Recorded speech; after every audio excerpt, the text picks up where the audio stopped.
Lay down and relax. I shall read to you. Ah, you felt it, didn't you? That quiet tug in your chest that told you something old was listening.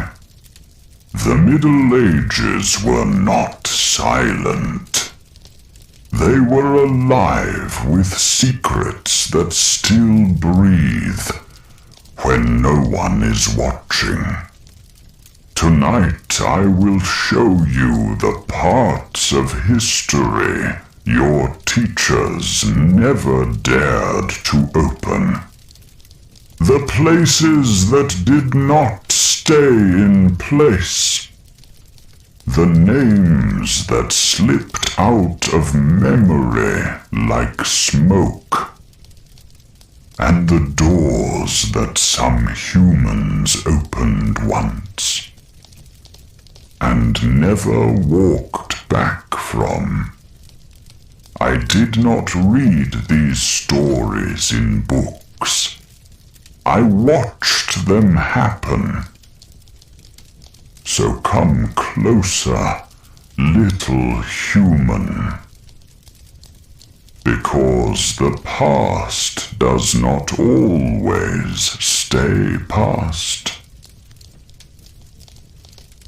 And tonight, it remembers you. Mystery One. The church that owned tomorrow.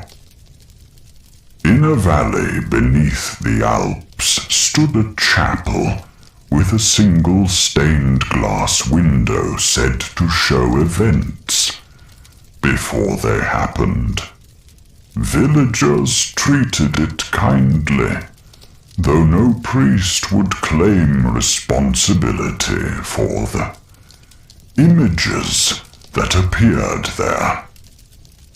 Every few weeks, new scenes emerged. A man falling from a ladder. Days before his accident, a fire kindled in colored light long before smoke touched the valley. A wedding etched a month too early in glass that had not been cut. When a noble woman saw herself in black, long before her husband fell ill, she tore the window down. In fury, but by morning, the colored shards had reassembled themselves perfectly in the frame, depicting not her future mourning, but her own funeral. She died within the year, not by sickness, not by blade, but by a quiet falter in sleep. The village fled eventually. Sheep would not graze near the chapel. Birds refused its roof. Yet the glass continued painting tomorrow across its surface. I looked once from above and watched pictures form the way frost writes on water. Slow, certain, beautiful, and utterly indifferent to prayers.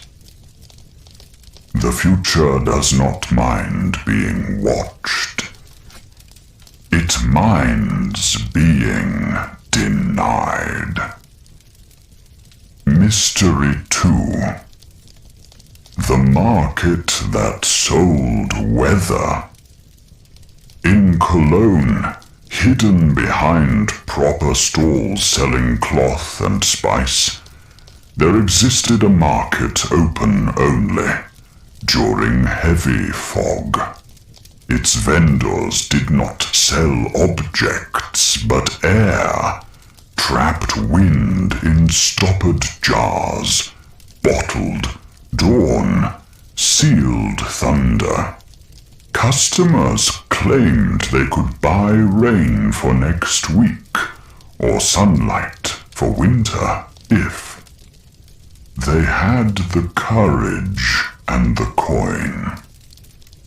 One baker purchased a vial labeled morning and opened it in his shop. For a full hour, daylight poured through the ceiling as though the sun had chosen a new window and moved inside.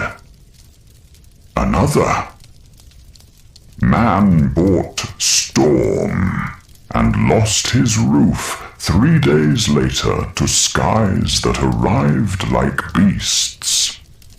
A young girl traded her mother's ring for snow in summer and slept beneath drifting white in a season that had forgotten her. Authorities closed the market when a noble paid dearly for calm and achieved it by dying in his sleep the same night. No jars were found. No vendors, only footprints leading into fog and stopping mid-stride. Once I exhaled nearby and tasted winter. Someone had paid for it already. Before you drift too far into dreams, little human, a small favor from an old dragon. If you've enjoyed resting here beneath my wings, consider subscribing to my horde of stories.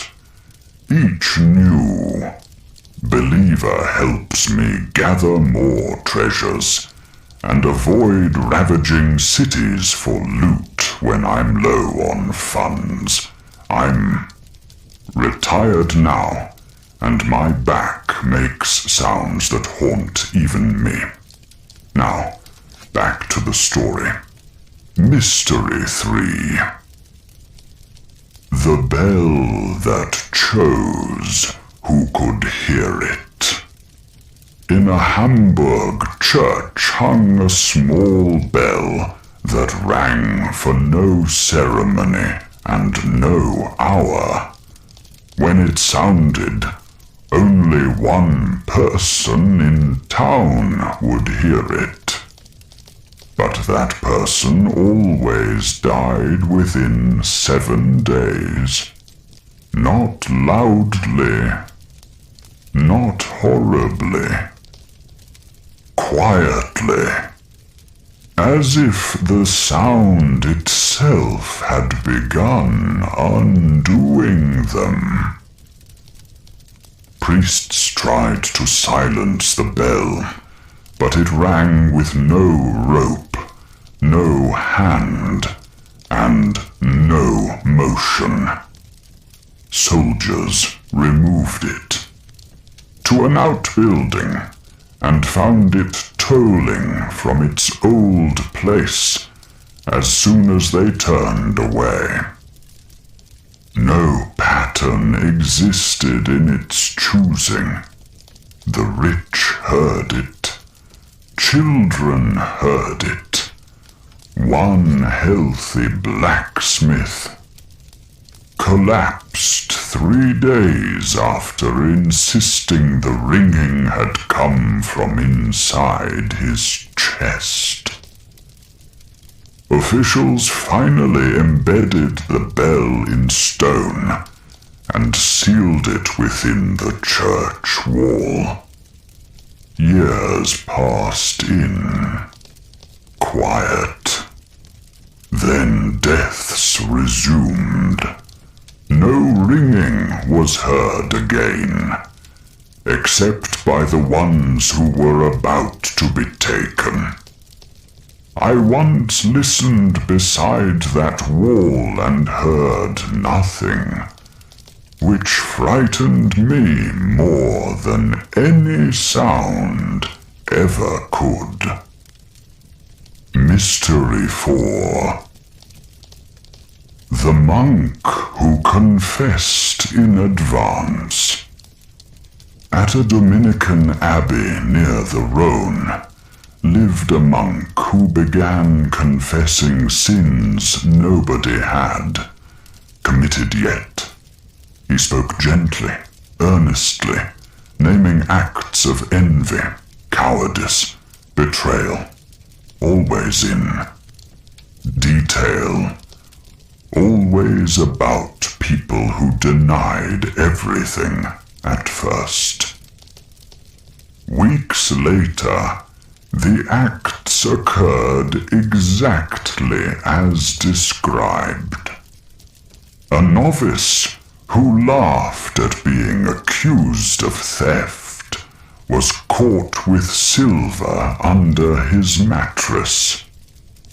A noble woman furiously denied the monk's warning and drowned in scandal months later as foretold.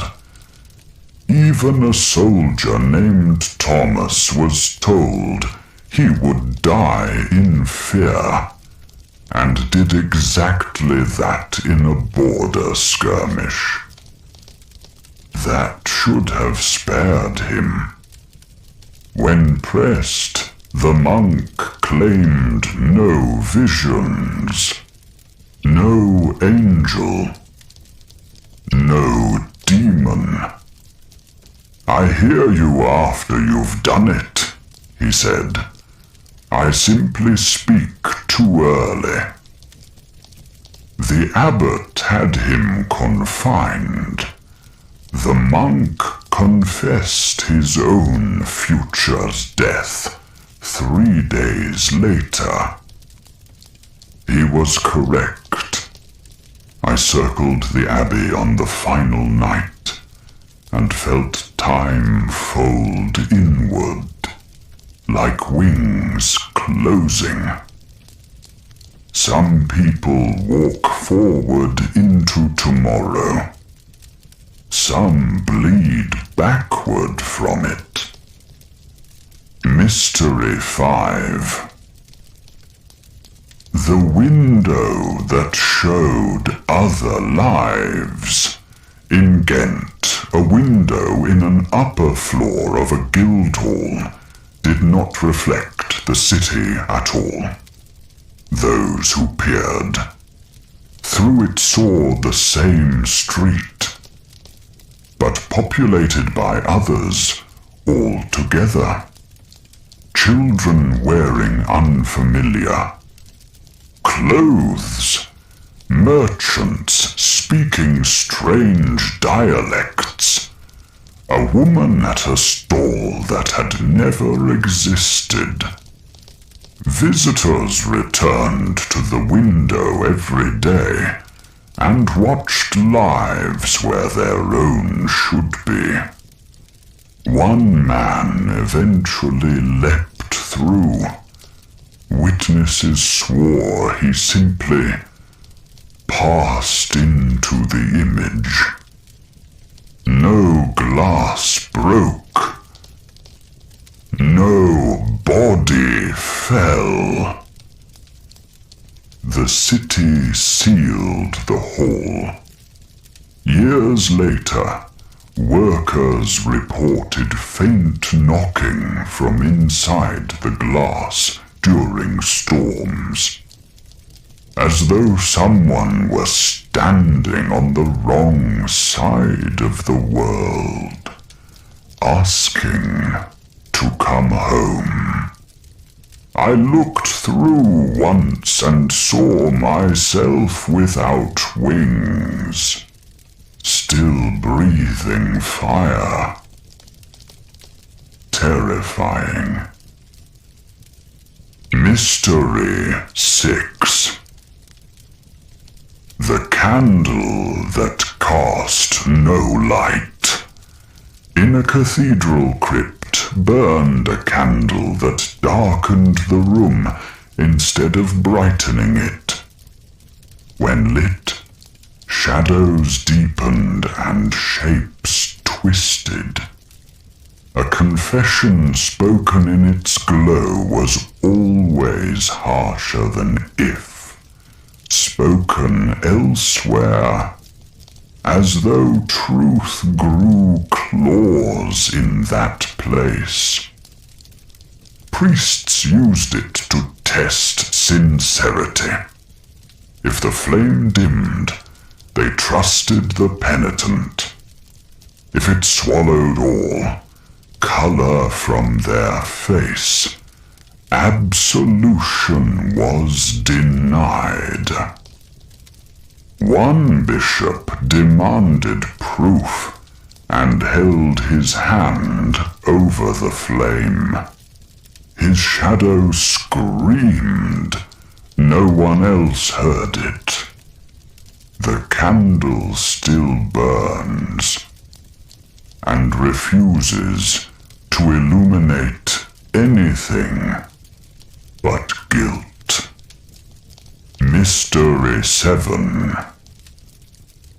The staircase that never ended. In the heart of an abandoned monastery, above Florence was a staircase that descended without destination. Monks claimed it had not always been there. It had grown downward, step by stone. Step, sometime after a winter, when the earth shook and the bells rang for 3 days without being touched. Those who ventured down reported no darkness at first. Torches burned normally for hours. Stone.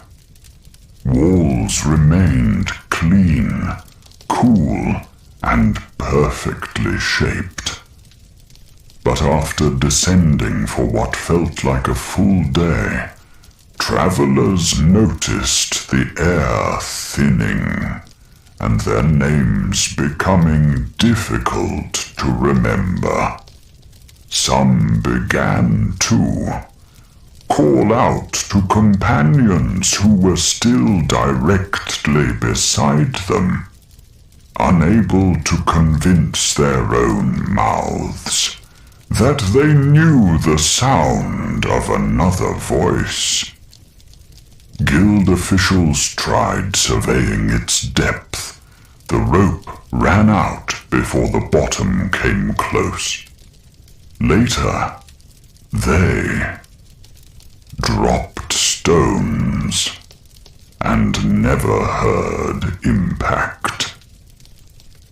The staircase was finally sealed with lead and prayer. But centuries later, builders restoring the ruin found fresh footprints beneath the seal, leading down, and none returning. I once hovered above its mouth and felt the wind breathe upward, warm and patient, like something sleeping badly far below. Mystery 8. The feast that never ended. In a castle along the Hungarian plain, there once occurred a noble banquet that grew strangely eternal. Dishes arrived endlessly, wine never warmed, bread did not stale, and the guests never felt full. Servants did not sleep. Fires did not dim. Music played without hands. At first, the revelers celebrated their fortune. Then days passed. Then seasons. Hair did not grow. Hunger did not return. Wine tasted the same, no matter how much was swallowed. Eventually, guests tried to leave. The doors opened into more tables. Another feast. Another hall. Another laughter that echoed too long. Explorers finally entered the castle centuries later. They found one rotting table, two decayed chairs, and a tapestry depicting figures sitting forever in celebration, painted in exact detail. Every face was screaming. I flew through its towers and smelled dust that once was joy. Some feasts feed the body, some consume it. And now, little wanderer, the night is deep enough to hold you. You've walked through bells and shadows, through staircases that sank into silence, through halls of laughter that outlived their guests. You've carried more wonder in your mind tonight than most humans do in a lifetime. And that is enough bravery for one small heart. Let the dark unpack itself from your thoughts. Let the mysteries curl into the quiet corners of your dreams, where nothing needs explanation, and nothing demands answers. I will be here. I always am. Dragons do not sleep the way you do. We keep watch while the world rests, and I am very old at guarding gentle places. Breathe slowly. Feel the weight of the day fall away. Let sleep come like smoke through open doors. And if something stirs in your dreams, I will be there first. Good night, humans.